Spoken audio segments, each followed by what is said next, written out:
На еврокомесарот Јоханес Хан не му се допаѓа името поранешна Југословенска република Македонија. Тој би сакал земјата да нарекува Северна Македонија, но за тоа да се случи, граѓаните треба да го кажат својот став на референдумот. Ова го изјави Хан утринава по средбата со премиерот Заев во клубот на пратеници. Тој, како и неколку пати досега, ги повика граѓаните да го подржат референдумот, бидејќи на 30 септември се одлучува за иднината на земјата и патеката по која ќе се движи во иднина. Нема време за губење. Веќе следната недела имаме важен состанок во Брисел. Состанок кој што ќе означи почеток на скринингот, односно почеток на подготвителните активности за преговори. Мојата молба, мојот апел до граѓаните е едноставна.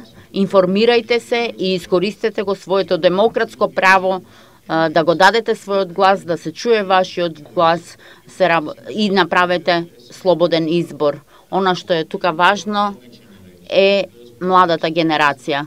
Затоа што сме виделе дека во многу европски земји младите луѓе, особено младите луѓе, не се подготвени да гласаат, да ги искористат можностите кои што ги имаат.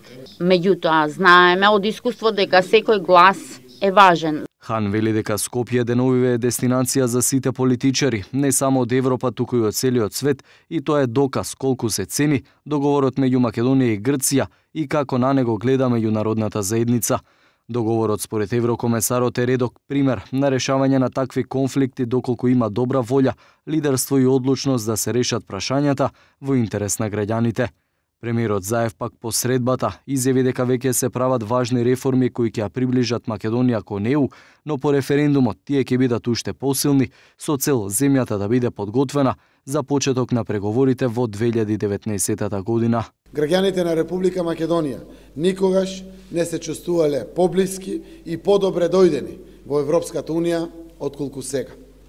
Тоа посебно чувство се издвои со својот интензитет со дадената можност да говорам во Европскиот парламент на свој мајчин македонски јазик, како круна на заложбите на нашите искрени пријатели Доналд Туск, Жан-Клод Јункер, Фредерика Могерини и се разбира господинот Хан, кои создадоа услови нашата земја да биде препознаена како една од следните која треба да се го заземе местото во семејството на Европската Унија.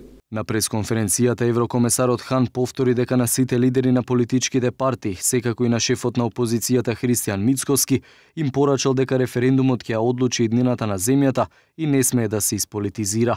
Политичките партии според Хан не треба да го користат ова за партиски цели и да не играат политички игри.